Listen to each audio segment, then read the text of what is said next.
Your Honor, Consul General of Greece in New York, Mr. Konstantinou, Your Honor, Consul General of Cyprus, Mr. Fyrilas, Your Honor, Consul of Greece in New York, Mr. Papageorgiou, Presidents of Greek-American organizations, ladies and gentlemen, welcome to today's event. I am Thomas Papathomas.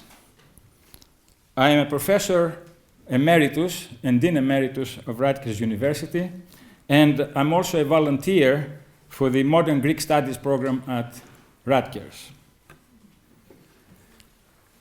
Thank you all for being here today to honor the life and legacy of Nikos Mouyiaris.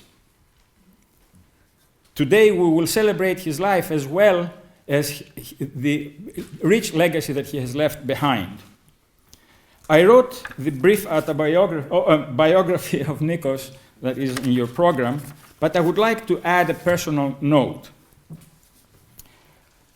I consider myself extremely fortunate to have been his friend. Unfortunately, we met in the last 8 years of his life, but those 8 years have been, for me, lessons in life.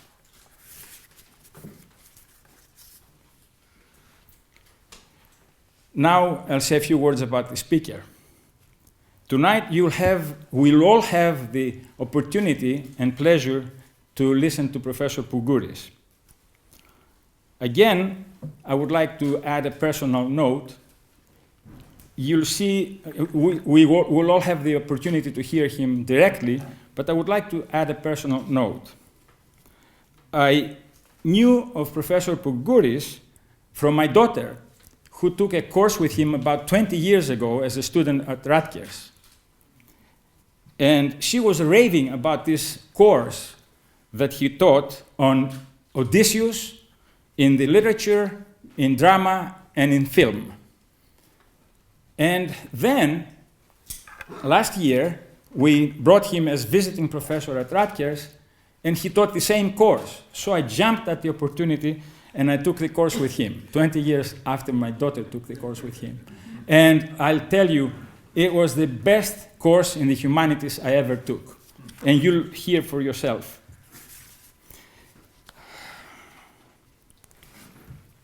The third item I would like to touch upon is the Modern Greek Studies program at Rutgers University. Again, in the last page of your program, you'll find information about the program.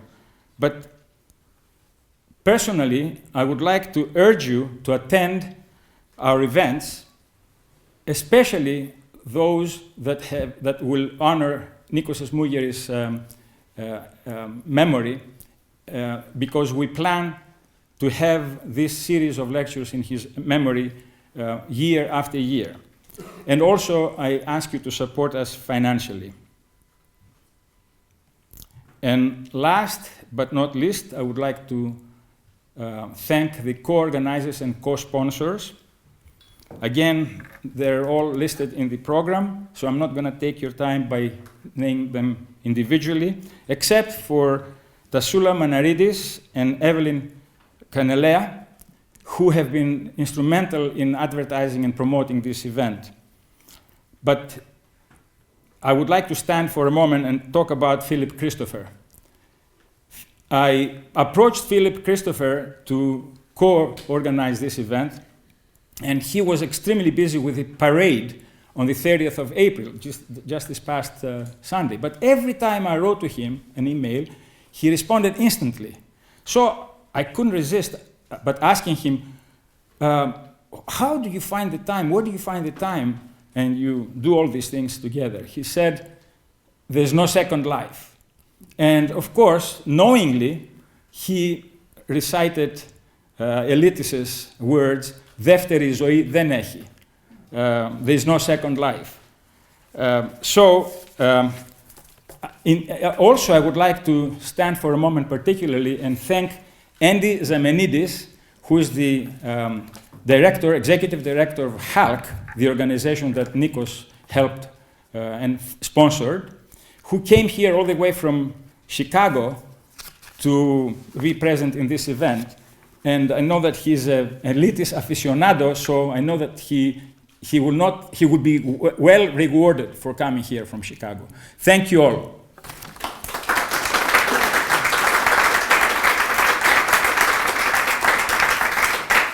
I would like to call upon Mr. Konstantinou to give his introductory remarks, the Consul General of Greece in New York. Καλησπέρα σε όλους. Αξιότιμη Γενική Πρόξενε της Κυπριακής Δημοκρατίας, αγαπητέ φίλε Μιχάλη,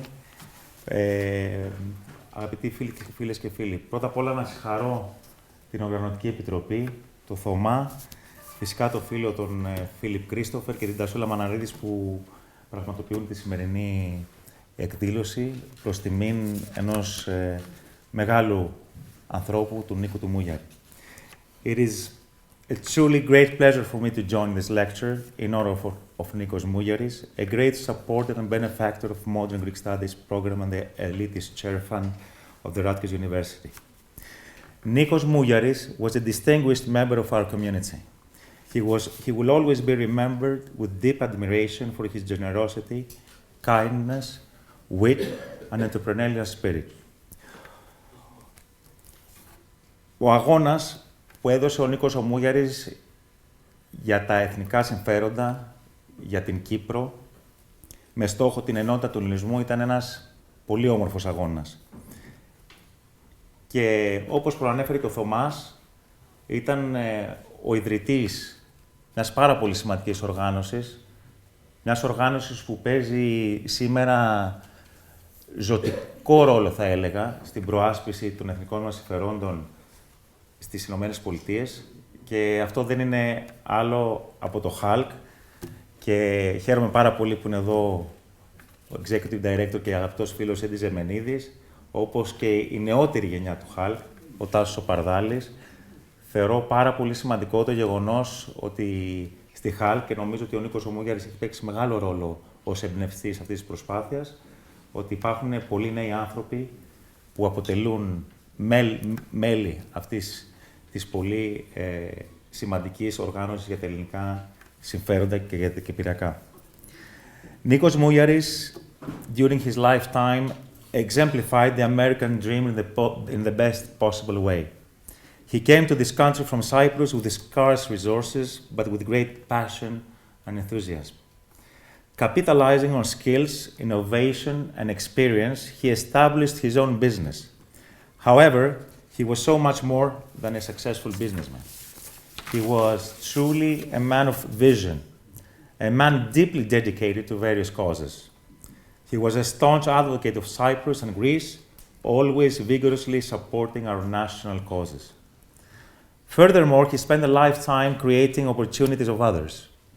His philanthropic deeds are very well known. His commitment to educational causes was invaluable. His ongoing commitment to expanding educational opportunities has enriched the life of so many students. His boundless generosity and positive energy inspired everyone who had met him. This memorial lecture pays tribute to an honorable man. His passing has deeply saddened us, but his legacy will live on forever. He has been an extraordinary supporter of Rutgers University as an alumnus of this institution himself. I hope his generous contribution will enhance and have a lasting impact on your educational programs. Θέλω να κλείσω λέγοντας ότι εγώ δεν είχα την τύχη να γνωρίσω τον Νίκο τον Μούγιαρη. Ξέρετε όμως, όταν κάποιος ακούει τόσο διθυραμβικά, θα έλεγα, σχόλια από όλους τους ανθρώπους με τους οποίους είχε συναναστραφεί ο αποθανών, σημαίνει κάτι πάρα πολύ σημαντικό. Σημαίνει ότι είχε την καθολική αποδοχή Ελλήνων, Κυπρίων, Ελληνοαμερικανών, όλης της κοινότητάς μας εδώ, στο Σικάγο, και όχι μόνο στο Σικάγο, και στις Ηνωμένες Πολιτείες της Αμερικής. Οπότε θεωρώ πάρα πολύ σημαντική αυτή την κληρονομιά του να την κρατήσουμε ζωντανή, εννοείται μέσω του HALC, εννοείται μέσω των διαφόρων δραστηριοτήτων που κάνει το το Rutgers University μέσω της έδρας του Odysseas Elytis. Χαίρομαι πάρα πολύ για το θέμα που έχετε επιλέξει σήμερα. Θα ακούσουμε τον καθηγητή αργότερα. Αν ξέρετε, αν υπάρχει ένας άνθρωπος που είναι συνυφασμένος με την Ελλάδα, με τη θάλασσα, με τον ήλιο της Ελλάδας, δεν είναι άλλος από τον Odysseas Elytis. Νομίζω ότι δεν θα μπορούσατε να είχατε επιλέξει καλύτερο θέμα από αυτό της σημερινής εκδήλωσης. Ευχαριστώ πάρα πολύ. Thank you very much all and looking forward to the speech of the professor. Thank you. I would like to call upon the Consul General of Cyprus in New York, Mr. Firilas, to present his remarks.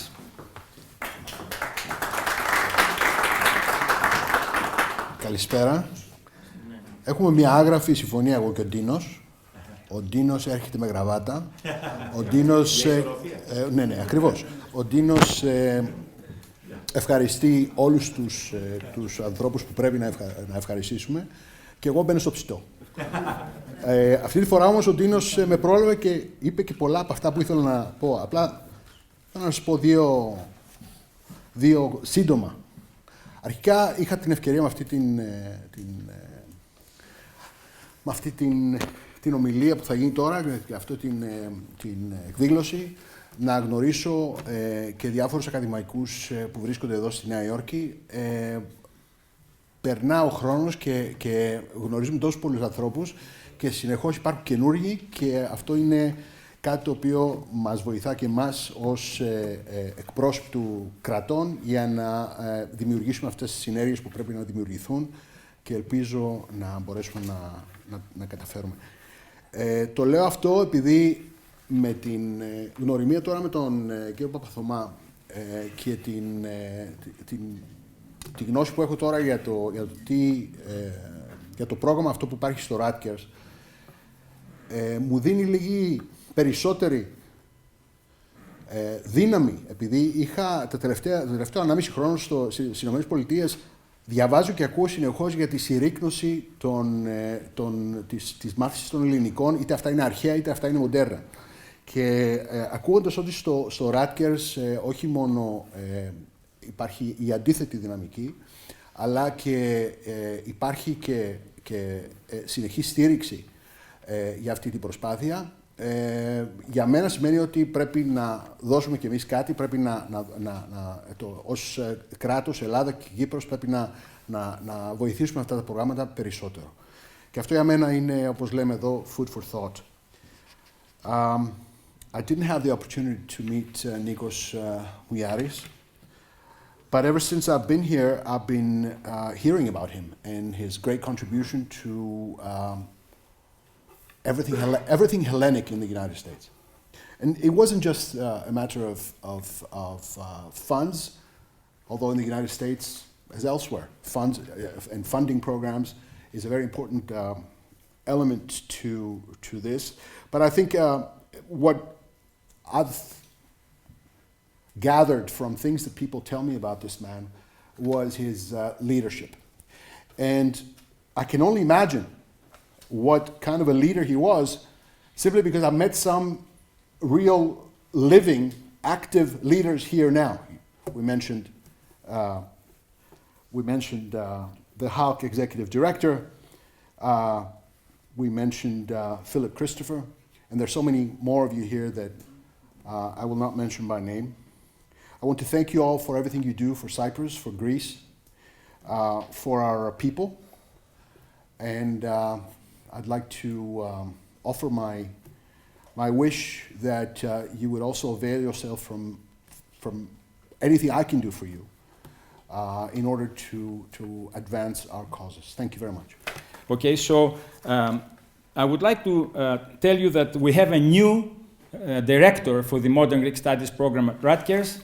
He's just taking over now, and he's here with us, Professor Timothy Power, whose specialty in the classics is the musicality of the Greek poetry, ancient Greek poetry, and so he's a specialist in ancient Greek literature, and I would like to ask him to give an introduction to our speaker.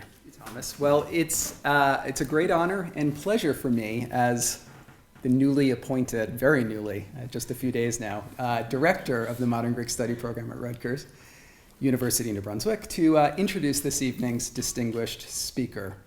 First, however, and very quickly, I would like to express my warmest thanks to all of you who have shown your support and appreciation for the Modern Greek Studies program at Rutgers. As you know, the program relies to a great extent on the help of the community to continue its vital scholarly and educational work. And here I must extend my very special thanks, of course, to Thomas, the organizer of this memorial lecture and a tireless champion of modern Greek studies at Rutgers, as well, of course, to the other esteemed individuals, sponsors, and organizations who worked closely with Thomas to make this evening happen. Now to our speaker, Marinos Pourgouris, who was a professor of literary theory and modern Greek studies in the Department of Byzantine and Modern Greek Studies at the University of Cyprus, and is the inaugural Elytis Endowed Visiting Professor of Modern Hellenic Studies in Modern Greek Studies and Classics at Rutgers University. Professor Pourgouris is a scholar, teacher, and writer of enormous breadth and depth. His research interests range across and explore interactions between the languages, literatures, histories, and cultures of Cyprus, Greece, the wider Mediterranean, and Europe more generally.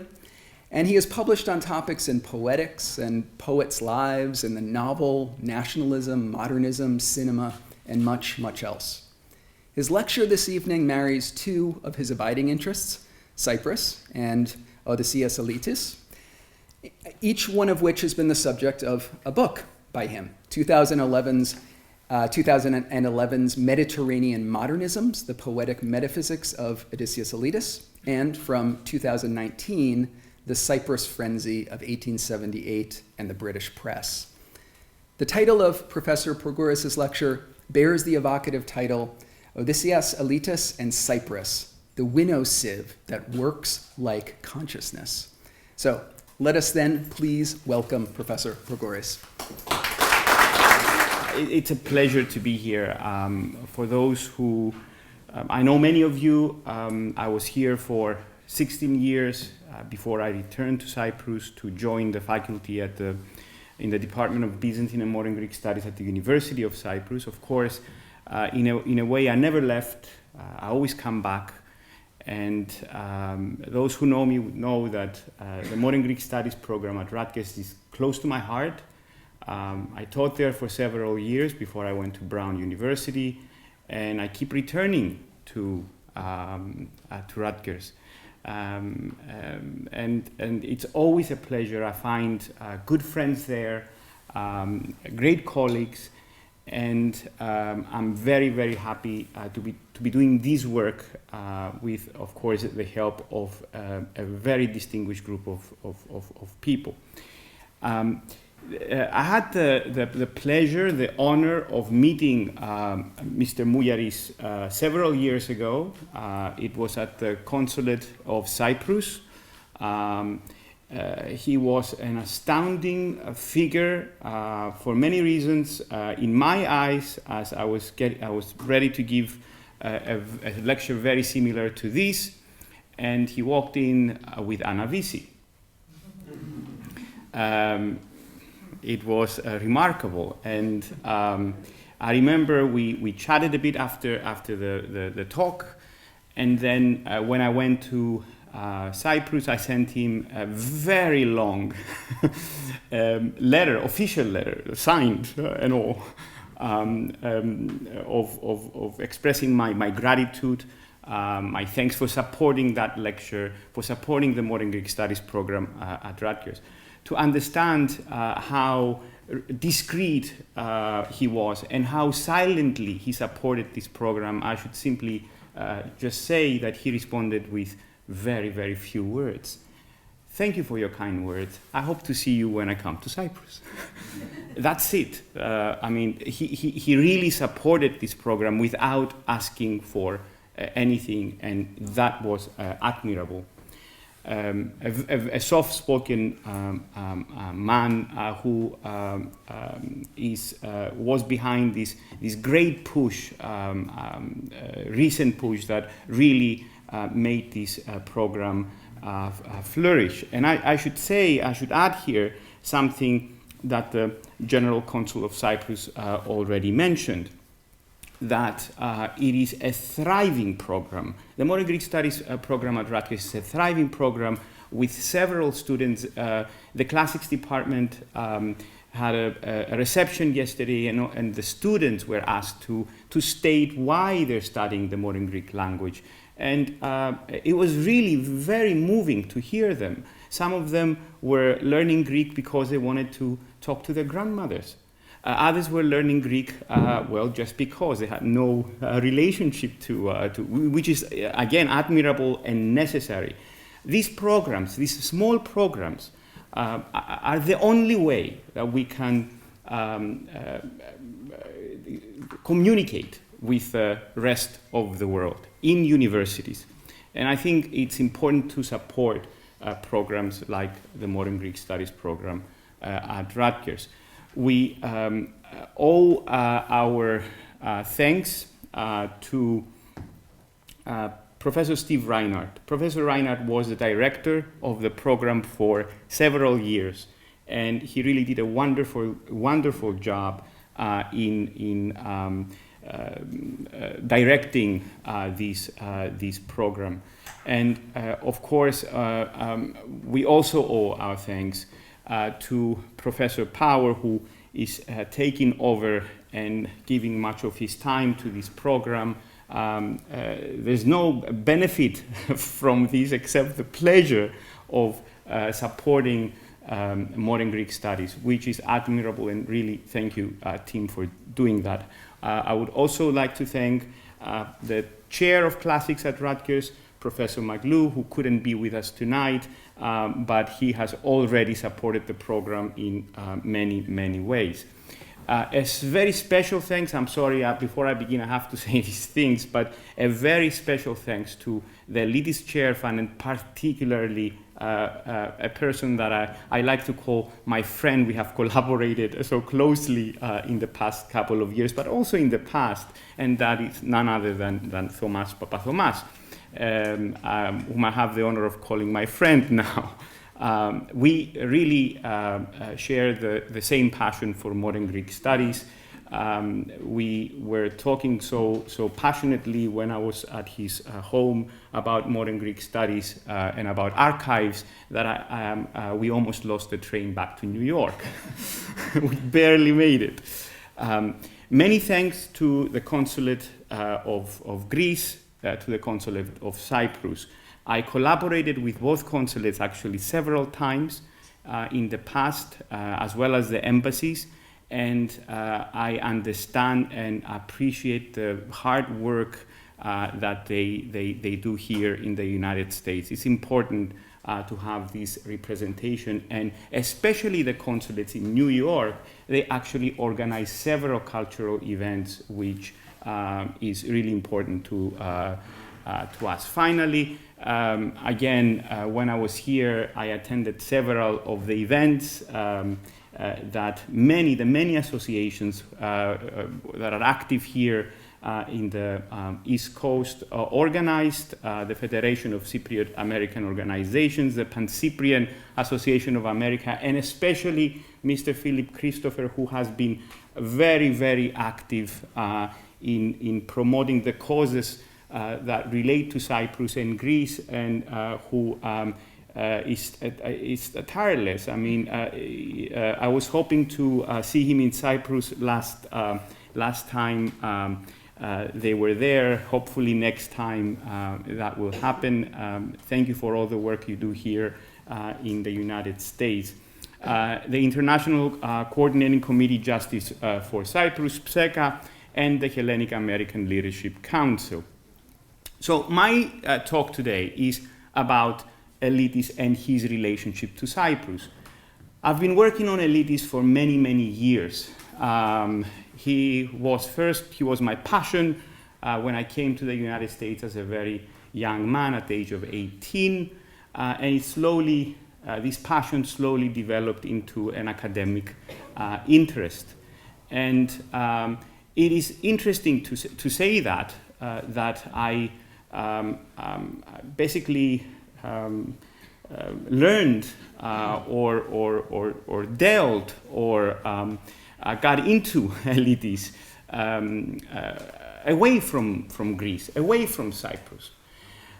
As many of you know, we tend to find and discover these subjects, thank you, away from home. Perhaps this will become more clear as I proceed with this lecture. So his relationship, Odysseas Elytis' relationship to Cyprus is complex and far-reaching. He visited the island a total of 3 times, twice during the junta years in the early 1970s, and once immediately after he was awarded the Nobel Prize in 1979. But we can trace his first contact with the island in 1966, when he was invited by the Cyprus Broadcasting Corporation, RIC, to speak at the commemoration of or for October 28th.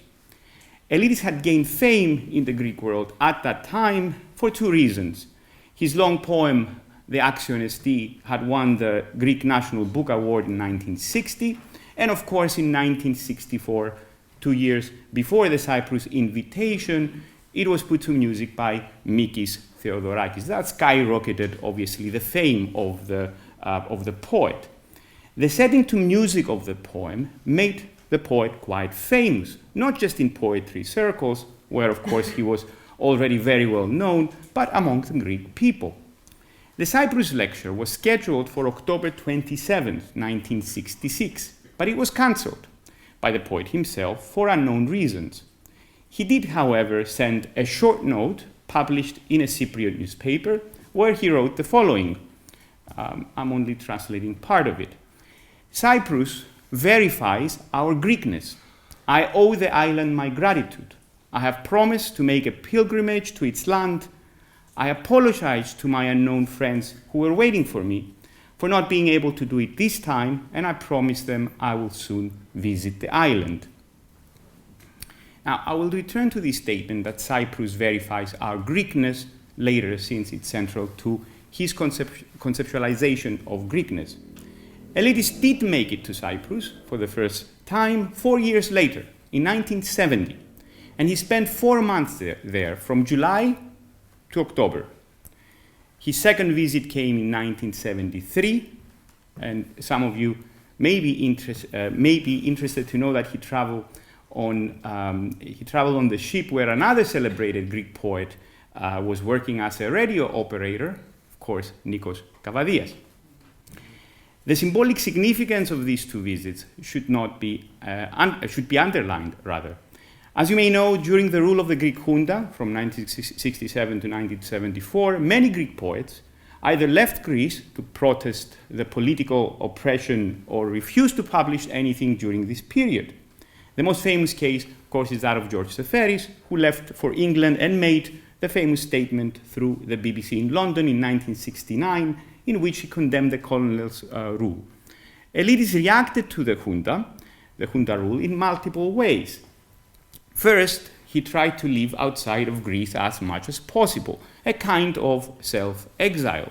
He spent most of his time in Paris, and as I mentioned, he visited Cyprus and spent time there twice. Second, he refused 2 major honors: the Grand Literature Prize, which was offered to him by the junta government.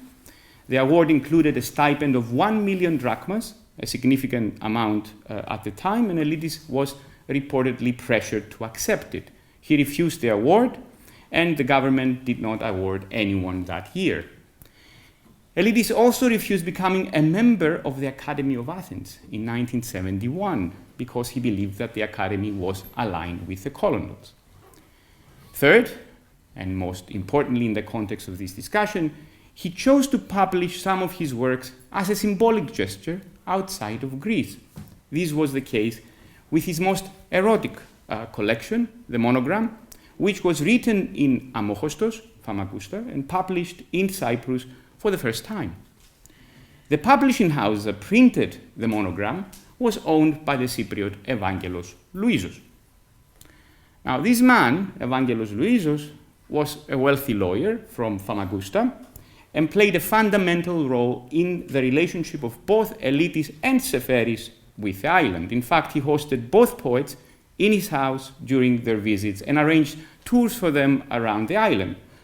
Louisos knew Elytis from their time in the army, where they both trained in Corfu, in Kerkyra, in the school for second lieutenants in 1937. Some of you may know that Elytis fought in the Albanian campaign during World War II and spent many months in the hospital. He nearly died.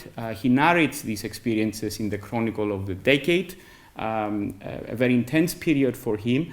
And he survived and went on to write the song Heroic and Mourning for the second lieutenant of the Albanian campaign, where he pays homage to the victims of the war.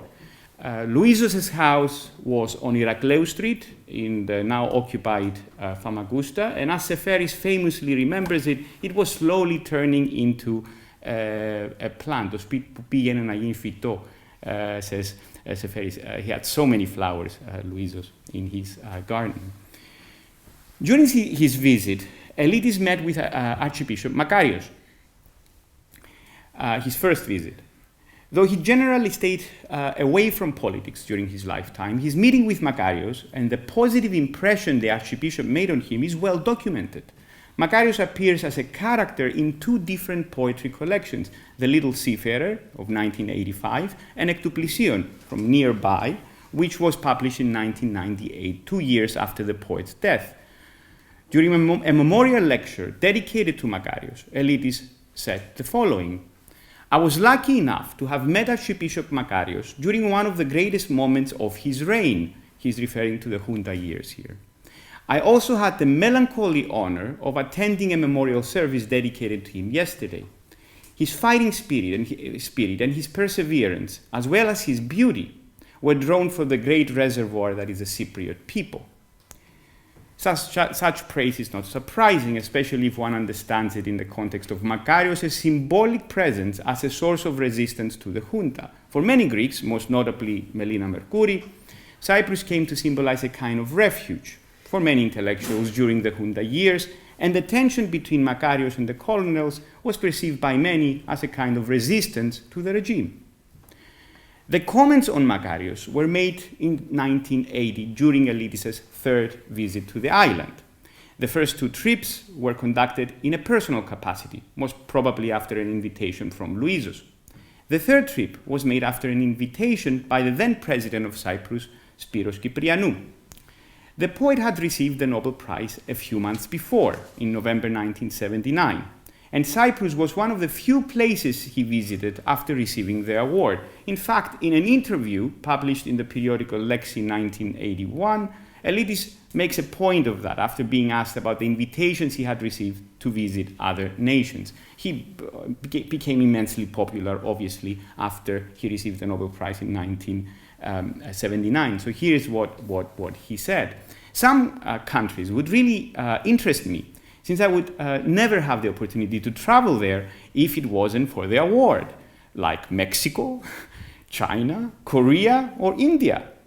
But I get tired of these long 17 or 20-hour plane trips, as many of us do. I only accepted an invitation to go to Cyprus, since I feel that I have very strong emotional ties to the island.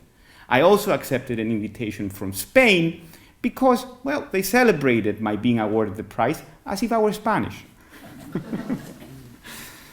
President Kyprianou sent Elytis a congratulatory telegram immediately after the announcement of the award and invited him to Cyprus. He arrived on the island in August of 1980 and visited two of the most important historical sites, the imprisoned graves, τα φυλακισμένα μνήματα, where 13 fighters of the anti-colonial insurgency against the British Empire are buried. 9 of the graves, for those of you, I'm sure many of you know the site. It's a very powerful site. 9 of the graves are of young men who were executed hanged by the British, and 4 are prominent EOKA fighters, including, of course, Grigoris Avxendiou, for whom Yannis Ritsos celebrated in the poem Αποχαιρετισμός. Elytis also visited the military cemetery at Timvos in Makedonitissa, where Greek and Cypriot soldiers who died during the Turkish invasion are buried. Other sites he visited during his stay were the NIKOS Monastery, where he attended the memorial service for Makarios, the cities of Limassol, Larnaca, and Paphos, and the amphitheater of the School for the Blind, Scholi Tiflon, where he gave a lecture. He was honored practically in every city he would go. In most of these visits, he was accompanied by the then Deputy Minister to the President, Mr. Patroklos Stavru. And you, several of you I know Mr. Stavru. It is worth taking a closer look at this 1980 lecture, since it encapsulates some of Elytis' most important positions on Cyprus. He begins by referring to his 2 previous visits to the island. And I'm reading my own brief translation of this lecture. I had the opportunity to spend 5 months in Cyprus in the summer of 1970, to travel through the entire island, to visit its ancient Byzantine and contemporary sites, which create an uninterrupted continuity between them and in relation to the island's geography.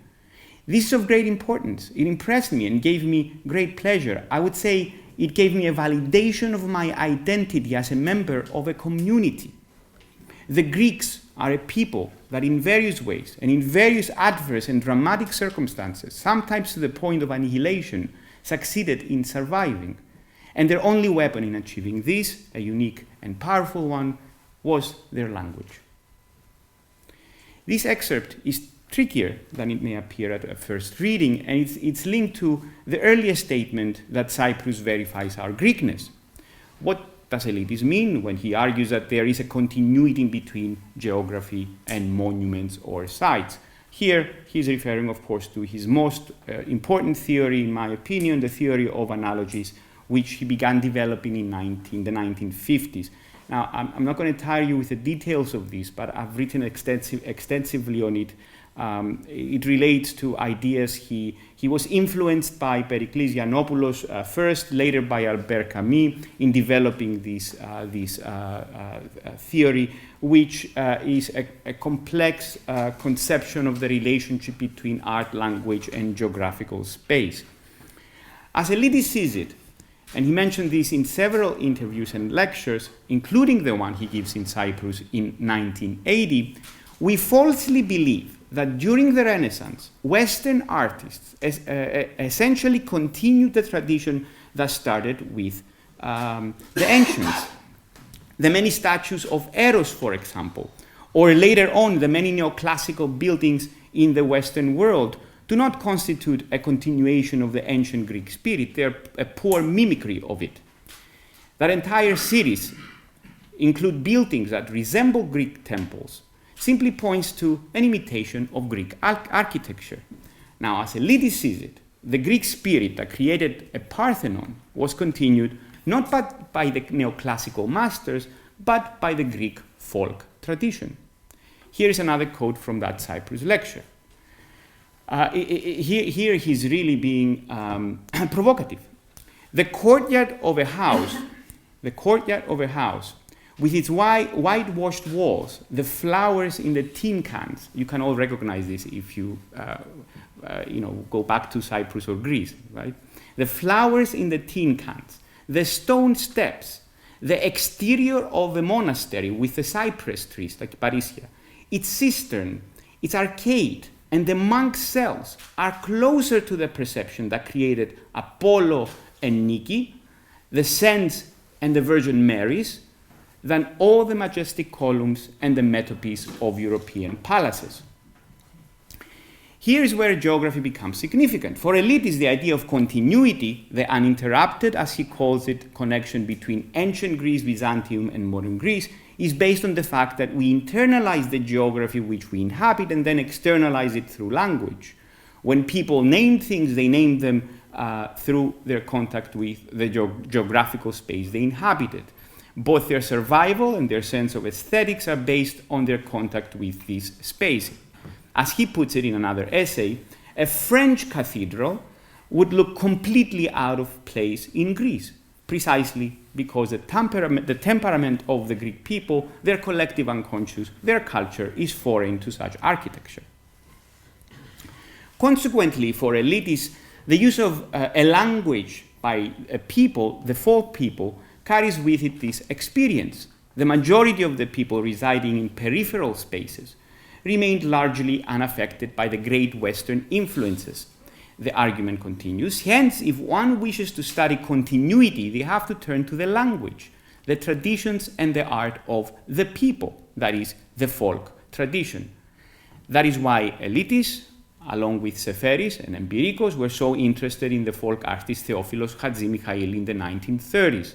Now, you probably know this.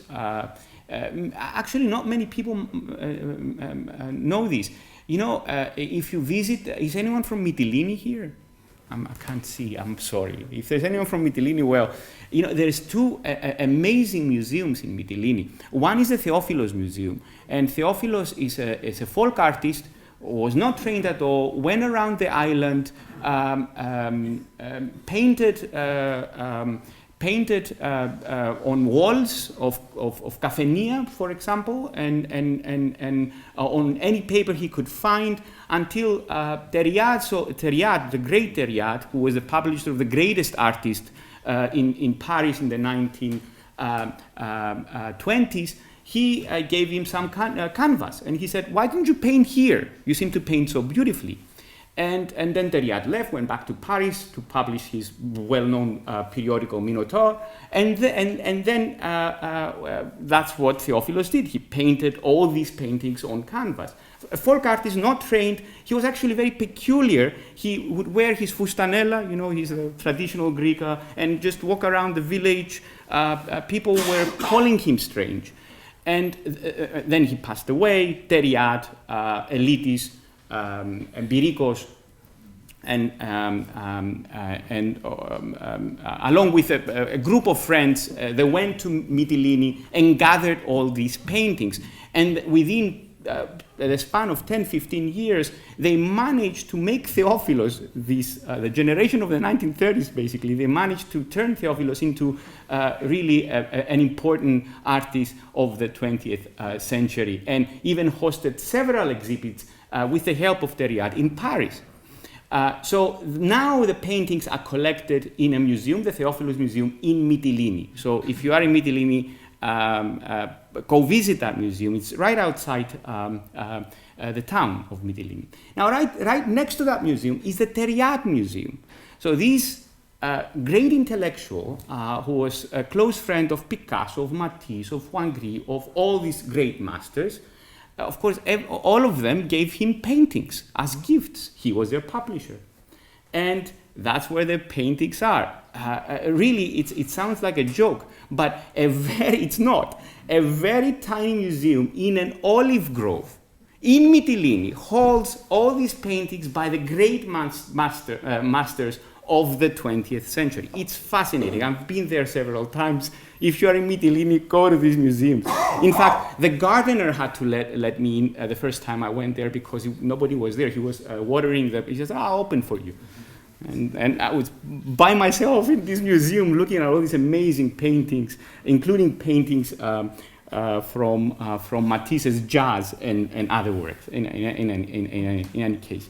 So this generation of the 1930s in which Elytis belongs were fascinated by these people who were not officially trained by the Western academies, as they put it, and as Elytis says repeatedly. And that's why they were interested, for example, in Makrianis. Elytis writes about Makrianis, Seferis writes about Makrianis. Why? Because he was an uneducated man who rose up to the rank of general during the 1821 revolution, and because he learned Greek to write his memoirs. He wasn't officially educated.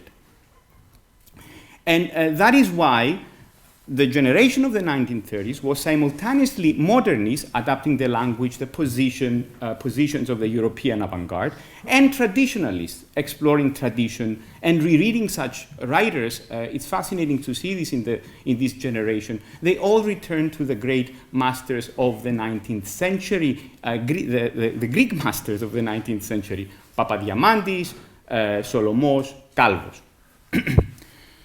I have to say something here, and Tim, you might be interested in this, because when Seferis was at Princeton, to understand their perception and how much they really regarded, how highly they regarded folk art, when Seferis was at Princeton University, he made a very similar argument concerning the way Greeks pronounce ancient Greek. So, as most of you know, in the Erasmian pronunciation, the pronunciation of a word like modern Greeks would say ke, right? In the Erasmian would be kai. So Seferis was asked about this. You modern Greeks speak differently. And he said, look, Erasmus made this up.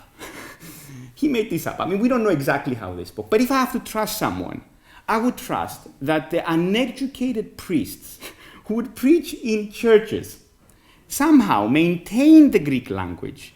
They somehow know how to pronounce it. I would trust them rather than a scholar who was guessing how we pronounce Greek. So this is interesting. That is because they actually respected the folk tradition.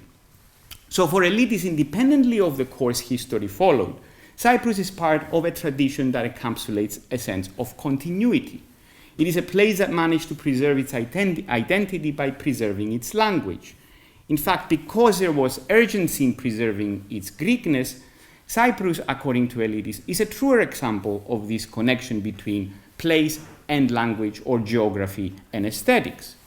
One is reminded here that a couple of decades before Elytis discovered a truer Greekness in the Greek Cypriot dialect, which, as he puts it, it preserves an Arcadian and Homeric authenticity and retains its ancient glory, Seferis spoke of the people of Cyprus in a famous now letter to at least us Cypriots, in a letter to George Theotokos, as people containing the most exceptional and the most authentic soul of Greekness. And in another letter to Nanos Valaoritis, as a place, Cyprus is a place where the dream is still possible. So there is an agreement here between these two great poets. There are a couple of more interesting points concerning Elytis' relationship to Cyprus that are worth mentioning. The first is that he was a member of the Committee on Missing Persons in Cyprus. As all of you, I'm sure, know, one of the grave consequences of the 1974 Turkish invasion of Cyprus were the 1,619 missing persons, soldiers, civilians, including children, whose fate was unaccounted for after the invasion. After he received the Nobel Prize, Elytis often spoke of his obligation, now that he was more famous internationally, to use his fame in order to inform the international community about the Cyprus problem. As he puts it in a 1979 interview, the year he received the Nobel Prize, through the status that this prize has afforded me, and through the possibility of having a stronger voice on an international level, I promise that I will use it for the case of Cyprus. About 7 years later, in 1986, Elytis was approached and asked to become a member of the Committee on Missing Persons in Cyprus, an invitation which he accepted. And when the so-called TRNC was established in 1983, essentially aiming to solidify partition, Elytis issued the following statement: "The violence and the arrogance in North Cyprus are a violation of the people's rights. They show contempt for international procedures, and they are a danger to peace. They're also an insult to a sense of history, and they rupture cultural continuity. I add my own voice to the protest of the entire world." Another interesting point is the high regard Elytis held for contemporary Cypriot poets. In at least 2 occasions, he stated that some of the best Greek poetry today comes from Cypriot poets. In a 1979 interview, he said that 7 out of the 10 best Greek poetry books of young poets are written by Cypriots. In the aforementioned 1980 lecture, he says that the quality of poetry in Cyprus is very high. And in the last few years, it has achieved a lot, both by male and female poets. The quality, the innovation, the nobility in expression testified to a psychical state of exacerbation in stress unabated. He goes on to say that the recent historical events in Cyprus, he's referring to the coup d'etat and the subsequent Turkish invasion, are the cause of this urgency and parallels poetic creation on the island with the period during which he wrote Action Esti after World War II and the subsequent civil war. So he argues because there's this urgency in Cyprus, because Greek Cypriots, because Cypriots suffered, the poetry that comes out of the island is really, really powerful. Now let us turn very briefly to Elytis' poetry, where, to be honest, there are not many references to Cyprus. What becomes obvious from the analysis above is that Elytis' contact with Cyprus begins in the 1960s and becomes more intense during the junta years, when he visits Cyprus twice due to the situation in Greece. Consequently, all of the references to the island appear in his more mature works. And again, Elytis published his first poems in 1935. So you can imagine, I mean, the first appearances obviously come much later in the 1980s, because his first contact with the island came in the 1970s. I have already mentioned the two references to Makarios in Ektuplision, his last collection published posthumously. He calls him versatile or witty, and in The Little Seafarer he describes the assassination attempt against Makarios during the 1974 coup d'etat. This is in the context of outlining several moments of betrayal in Greek history. It's a wonderful collection, one of my favorite collections, The Little Seafarer. Now, The Little Seafarer is indeed proof that Elytis developed a strong bond with Cyprus since his contact with the island in the 1970s. There are two more references to Cyprus in this collection. The use of the word Lambusa, which Elytis picked up in Cyprus. As you may know, it's the name of a now occupied village. And a poetic description of one of the most beautiful locations on the island, the Hala Sultan Teke, near the town of Larnaca. It is a stunning scenery at the edge of a salt lake that changes dramatically according to the time of the year. In another short essay titled The Dreams of 1974, Elytis refers to a dream he had that is based on his experiences in Cyprus and more specifically his stay with Louisos in Famagusta. There's one more reference to Cyprus that I will talk about in a bit. I should mention here, though, that the subtitle of this lecture is a line from Elytis' description of the Halal Sultan Teke in Larnaca. Here's, for those who are interested, the entire description is very, very brief. At Sultan Teke, a little outside of Larnaca, the shadows of leaves that shift rhythmically with the wind and look like a winnow-sieve that works ceaselessly, exactly like consciousness. The most important of these references, and one that deserves further elaboration, appears in the 1995 essay Return to the Greece That Almost Was, Επιστροφή στην παρολίγων Ελλάδα. I will conclude this talk with this reference to this essay. To understand this essay, readers should keep in mind that Elytis was very skeptical, if not critical, of the European Union, then EOC, or European Economic Community, because, as he saw it, it was merely founded on economic collaboration and ignored the culture of each nation altogether. Now, I should say here that the European Union has developed a lot since the 1980s, when Elytis was first introduced to this concept. So when he was first introduced to the concept, this was η Ευρωπαϊκή Οικονομική Κοινότητα, EOC. And the agreements were mostly financial. It's not the case anymore, obviously. But he was very worried. Why was he worried? His greatest fear was that the powerful nations of Europe will completely overshadow the smaller ones if the union was based only on economic agreements.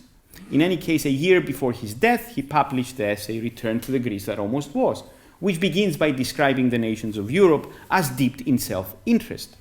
At one point in the essay, he imagines an apocalypse where the roles afforded to each nation by history are now reversed.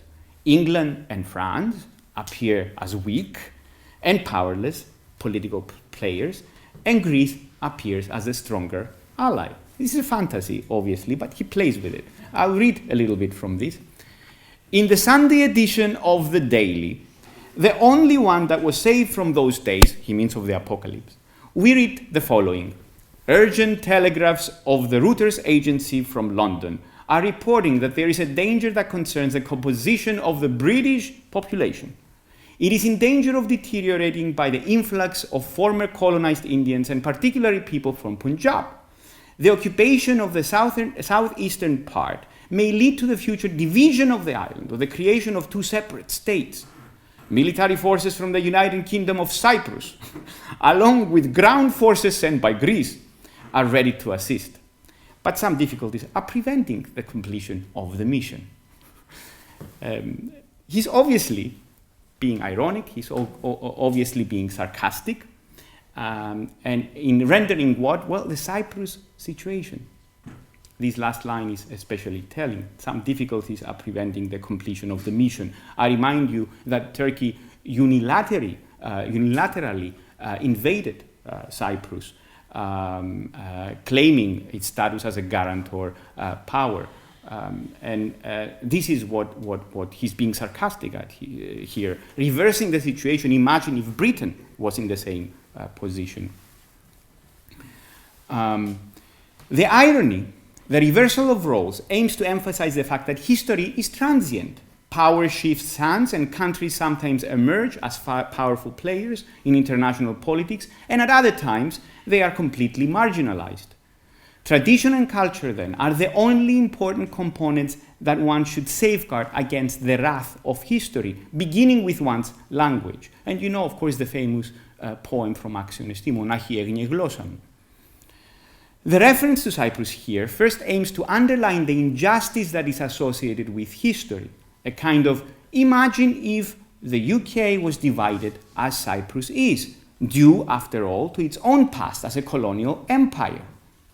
Most importantly, however, Elytis stresses the importance of culture and particularly language in preserving one's identity, independently of or in spite of the wrath of history. His return to the Greece that almost was is precisely such a journey. Cyprus, after all, was almost part of Greece. All the places he mentions in this essay are formerly Greek-speaking towns where Greeks resided at some point in history. Contrary to being a validation of some ethnocentric sentiment, this is a reminder that it is precisely in these peripheral and marginalized settings, in places like Cyprus or in concepts like folk art, where one can find the most vibrant expressions of an evolving culture. Once again, I wish to express my gratitude to all of you, and I remind you that there is a very vibrant Greek studies program at Rutgers named after Elytis, and it is important that we continue to support it with whatever means we can. Thank you very much.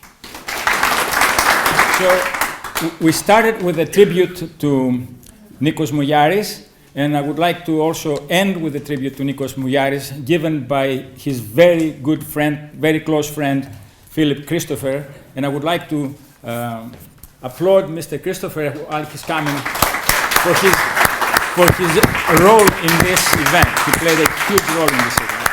Thank you. Well, thank you very much. First of all, a round of applause for Thomas Papathomas. And, of course, the Professor Bourgouris, an amazing lecture, which makes me feel very, very proud to be a Greek Cypriot. Thank you very much for that. As you know, Nikos Mouyiaris idolized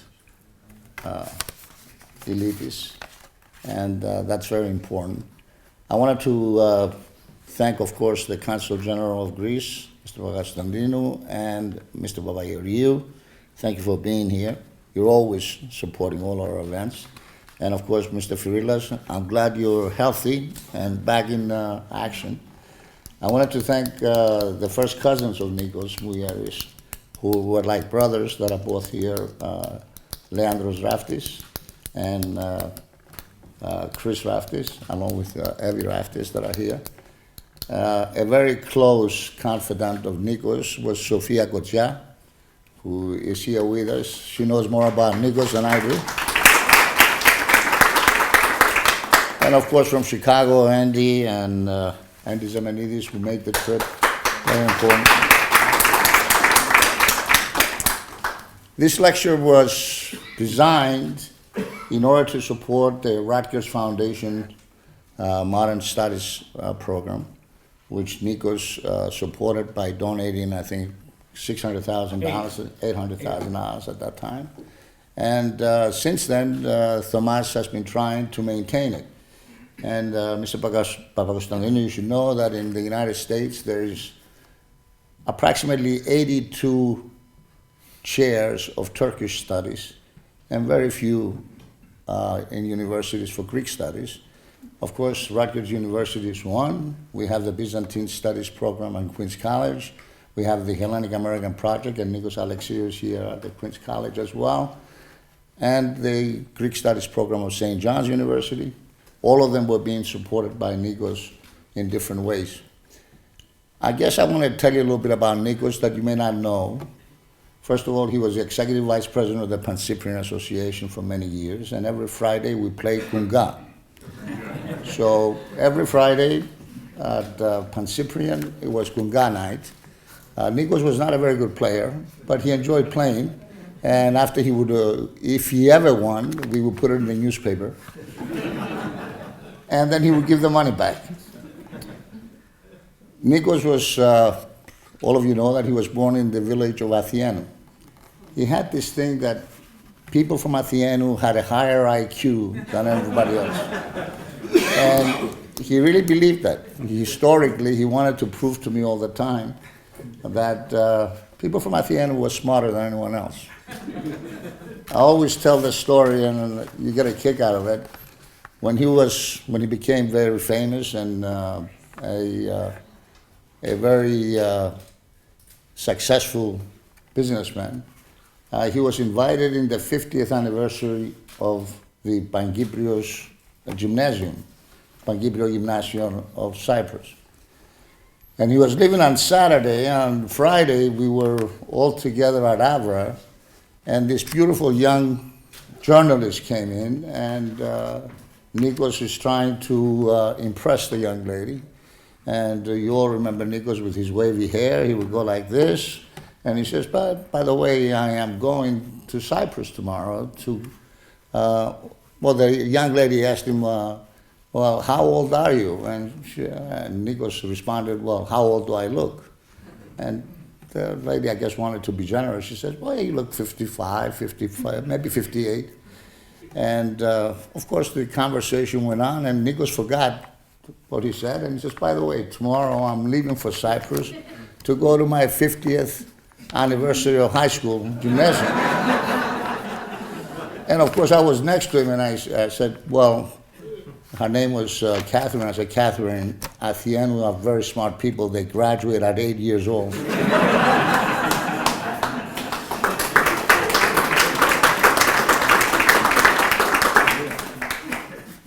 Nikos came as a student in the United States, and we met at a very early age. You know that he had jobs like a taxi driver, dishwasher, busboy, waiter.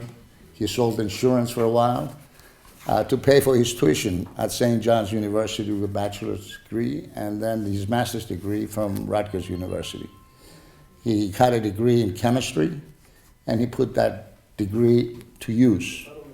He had a vision for Hellenism. He wanted to build an organization that would build young Greek American leaders. And that's how HALC was founded and funded it to make it a successful organization that would bring young people together to build young Greek American leaders. From 1974 on, we worked together fiercely. And I can tell you this, that we maxed out on every political fundraiser. We helped every Greek American get elected in office. And we helped every supporter of Greek American issues.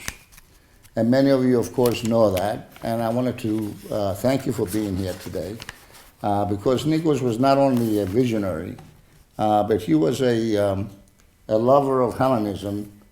And no matter what I say to you today, it will not capture what he was.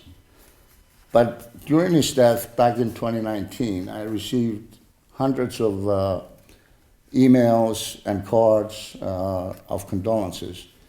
And there's one that I always keep in my pocket, and I always read it to people. It says, "Dear Philip, I wanted to offer my honest condolences to you on the passing of your brother, Nikos. While I never met Nikos, I was touched by his kindness, by his warmth, and by his generosity." I can't even read this because I get emotional, but bottom line is, he says that as incredible as he was, as humble as he was, in his soft ways, he was an inspiration to all of us. So bottom line is that Nikos' life inspired all of us, and that's what's important. So, and what's important now is to make sure that the Rutgers University Greek Studies program grows and becomes even bigger. You read the number of contributors that are in here, and I think it's important that we mention them, and the benefactors, the supporters, and all the organizations. We have to basically make sure that the Elytis chair remains a strong Greek Studies program at Rutgers University, and to safeguard the legacy of Nikos. I wanted to thank all of you that contributed. You know, academic people are great and professors are great, but they really don't know how to raise money. So I guess I'm not as shy. I want to make sure that all of you that are here today go back and write a check. I wanted to thank Maria Papas. She came in this morning or this afternoon here. She gave me a check for $1,000. On the way out,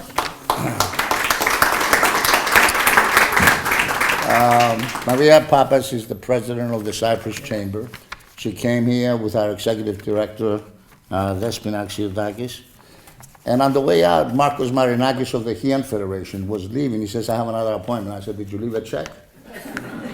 So he says, "Well, send me an email and tell me how much you want." So I'll send him an email tomorrow to make sure we get some money. I wanted to thank also the Sula Manaridis for helping us out. The Cyprus Federation, Mr. Bafidis and Mr. Chris Nicolaou. The Federation of Hellenic Societies, I saw Mr. Memaroglu here. Mr. Siokis, who was a co-chair of the parade and president of Astoria. Astoria has millions of dollars. But they don't spend it in the right way. So Castoriani have millions of dollars, and it would be great if Astoria gives a big donation to. Well, that's important. I know one of our biggest contributors is Savas Konstantinidis, who always steps up for every organization that we're here. I wanted to thank the president of Asgata, Peter Lucas. Next fundraiser you do, Peter, remember this organization. Nikos Zitis of the Cyprus Children Fund is here. Mr. Balyuras, who did such a tremendous job being the treasurer of the Greek Parade Committee. From the Pancyprians, we have Neovi Philippou, Sotirula Karakosta, and Effie Antoniou. Thank you for all your help. I wanted to thank Skevi from Dionysos because she brought all the food downstairs that we're going to... The newspapers that are here, the National Herald. I saw Mr. Christodoulou and Ms. Segelis, that's here. The Greek News, Mr. Panagos. He's taking... Panagos always takes pictures, don't expect any. He's been taking my picture for 48 years, I'm still waiting for one.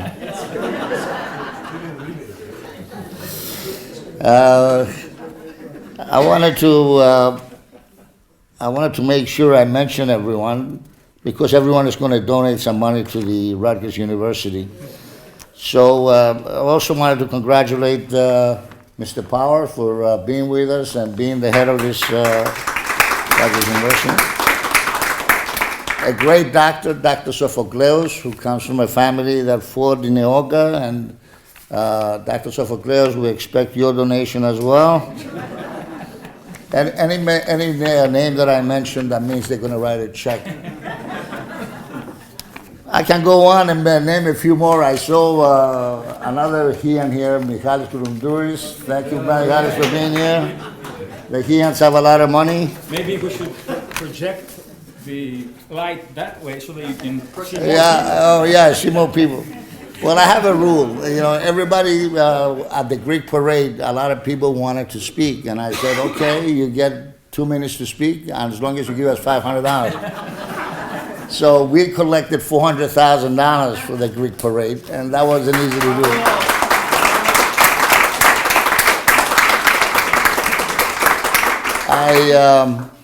I sincerely want to thank Thomas Papathomas for putting this together. This lecture was very informative. And Professor Bourgouris, you should know that there are 65,000 Greek Cypriots in the United States. We think we are superior to the other Greeks. And that's because of NIKOS Mouyiaris, who always thought that Athenu had smarter people than everyone else. We are very proud to be Hellenes. And of course, Elytis made us very proud. I saw Andreas Hadjouanou and his lovely wife, Dula, here, who have been supporters. And of course, the Hellenic News, and all the other correspondents and journalists that are here. This is just the beginning. I think we have an obligation to make sure that the Elytis Chair at Rutgers University is successful. And not only that, but I want to remind you that the Byzantine Studies program of Queen's College on May 16th at the consulate, we will be there to support that program as well. As I said, I think part of the academic world, this whole misunderstanding, because Turkey spends so much money, it's very important, the academic world, the think tanks, to understand that what is happening in Ukraine today by Russia happened in Cyprus on July 20th, 1974. I want to thank all of you for being here today. Thank you.